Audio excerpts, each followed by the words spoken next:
Next beauty food, I'm gonna make tofu cheese. It's super easy. Let's make together.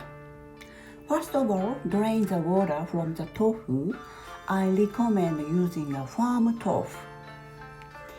Wrap the tofu in kitchen paper and microwave for 1 minute to remove water.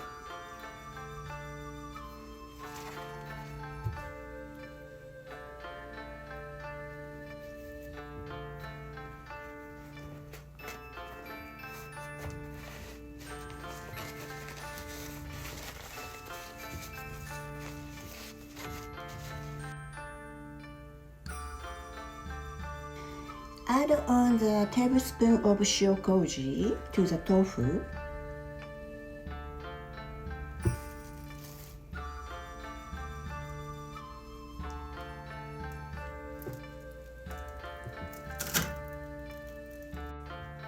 So finally, wrap it in a plastic bag or wrap and refrigerate for a few days.